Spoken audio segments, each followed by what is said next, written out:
Hi guys, ngayon nandito tayo sa isang motor shop at ipapaayos natin ang ating service na si Smash dahil medyo humina na yung arangkada niya, kaya kailangan natin palakasin para hindi tayo maiwan. At ayun na nga guys, no, eto na, nabaklas na yung mga flarings at pinabaklas nyo na rin yung carburetor para mamaya malilinis na ng mekaniko. Maya na lang guys, update na lang kung ano na yung nagaganap para sa ano. Ayan na yung carburetor guys, oh. Pinabaklas na niya. Kiki guys, hanggang mamaya ulit.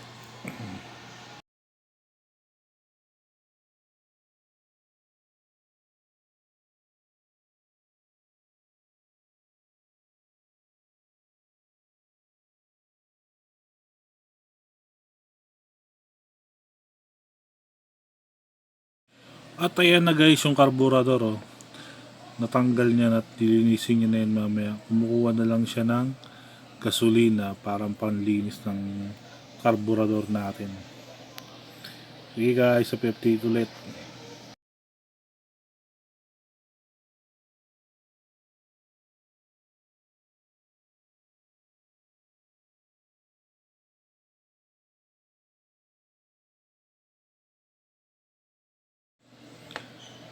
Ayan na guys, no, nakakuha na siya ng gasolina sa ating motor. Ayan na, sinali niya na dyan para may panglinis na siya. At saka i-adjust na rin yung sa ating kakalasan niya na rin. Ayan, sinisimulan niya na baklasin yung pinaka-adjustable kung saan yung sinutune up. Ayan. Doon yung tatanggalin yan eh. Lilinisin niya na rin yan mamaya konti. Sige guys, enjoy na lang sa panonood.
Ayun na guys, tapos niya nang i-adjust yung adjuster kung saan yung sinutune up. Kaya nililinis na lang niya para maging okay na. Tapos tatakpapan niya na yan mamaya. Hey guys, update ulit.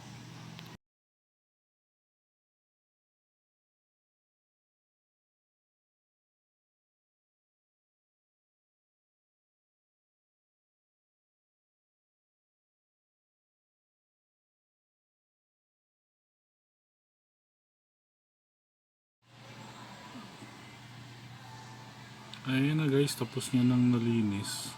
Bugahan niya na ng hangin para medyo matuyo-tuyo at maisalpak niya na yung mga pangtakip.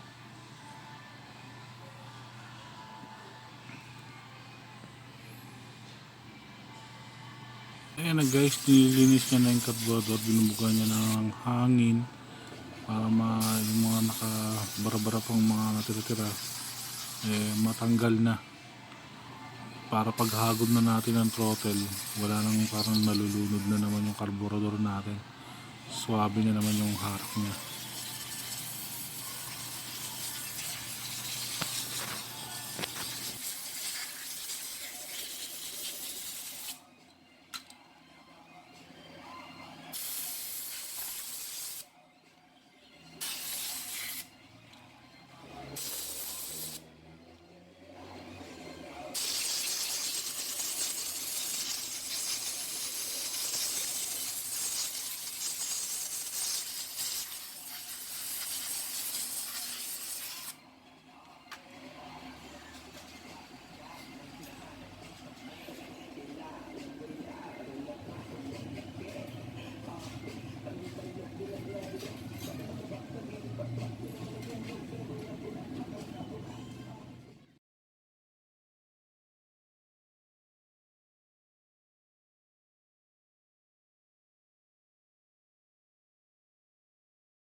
Ito na guys, kinakabit niya na yung carburetor, binabalik niya na. Tapos niya nang linisin at nagbuga na ng hangin. Tapos maya maya ng konti, i-adjust niya naman yung gasolina at hangin para swabing-swabe yung hatak niya. Hindi na siya nalulunod at wala nang bumabara.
At ayan na nga guys, ina-adjust niya na yung gasolina at saka yung hangin para matimpla niya ng tamang hagod yung throttle.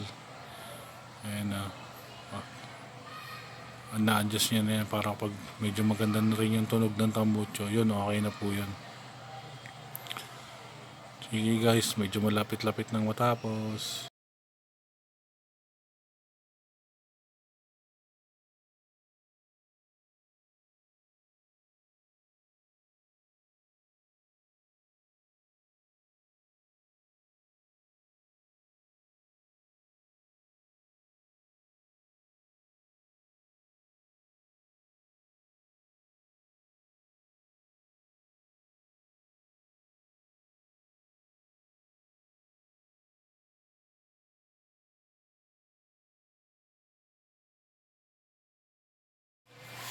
Eto na guys, tapos na siyang mag-adjust at binabalik niya na paunti-unti yung mga flarings.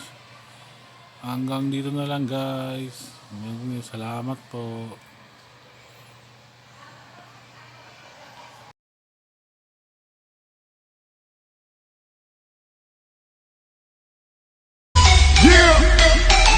You already know.